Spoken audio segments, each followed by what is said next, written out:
So, welcome back to another video. Today I'm going to be doing an AFR gauge install on the 240, along with wiring up a switch panel. So, very straightforward. But in the meantime, I just wanted to let you know where I'm at on the LS swap itself. So let's take a quick look at that. So, all I'm really waiting for is a drive shaft, and I did recently get back my ECM. So I just have to wait for that drive shaft to be made. They said it could take up to 6 weeks, so no rush on that. But that's really keeping the car from moving under its own power. Any day this week, I'll probably end up plugging in the ECM, getting that all wired up and set to go so I can clean up the inside and make it look decent. I'm waiting for this one. I've been waiting for a while. As you can see, I did install AEM fittings on the water pump. My Chase Bays radiator does have 20 AEM fittings that I want to run, and it's kind of useless to put the radiator in and not finish it up because I'd be missing my radiator lines themselves. So waiting for those, and other than that, that's just about it. I do have to run my brake lines from the master cylinder delete, brake booster delete, and I did forget, I've got the modified S14 knuckles in. They are sitting on S13 knuckles at the moment. I'm waiting for new knuckles from GK Tech that'll have the S14 ball joints on them. But the brakes look great. And once I get the drive shaft in, actually I don't even really have to wait for that, but on a warmer day, the weather is starting to look warm, I'm going to order some wrap and attempt to wrap a car for the first time as well, so that'd be interesting. But yeah, that's about it. And where I stand on the LS swap on the 240, it's there, like it's done. I just need to button up some things and get it going.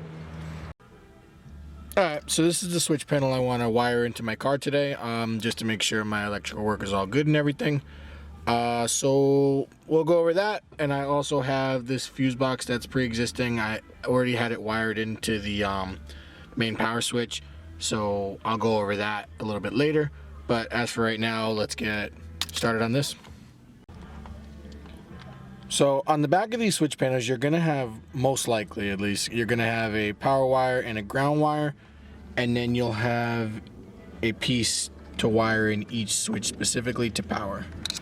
So right now I'm going to strip down a wire and then crimp these on. Maybe I'll solder them on. I think I have some of those heat wrap things, but we'll go over that first and then move forward.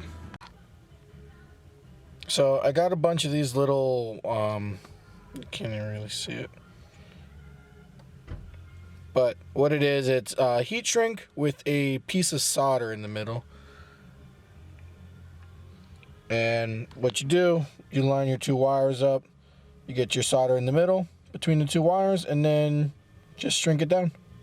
So that's the first one done. I'm going to do the ground next. Probably going to end up doing the ground in white wire. I have tons of every single color wire except for black, but I don't think it really matters. I'll know it's white, so I'll go forward with that on the ground. So after I put those little heat wrap solder things on, I put another piece of shrink wrap over them just for extra protection, and so those are all wired up good. So on the other ends of the wires, I put these little ends that crimp on, and then just connect right to the power and the ground, and then the ground wire will run to the back on the battery. Alright, so I forgot that I made a new battery cable and my ends didn't come in yet, but the car's on and they light up when push the battery down, so those work. The next part I'm going to do is I'm going to take my AFR out of this holder which originally went here, and I'm gonna put it in the top along with my AEM fuel pressure sensor gauge. But for now, I just want to see to make sure the gauge still works before I buy a new one, and end up putting it there in the old vent. And on the AFR gauge, it's very straightforward. It's a red and a black wire. In my case, the black is going to be white. Comes out of the gauge, and I put fittings on each end. And I'll put that to a power and ground source in the car and see if the gauge works. Alright. And it works. So, back to the fuse box I'm using. So I've got an 8 gauge power wire running from the back of the block down into the distribution block where I have my my battery relocation, and the wire ran down to my starter.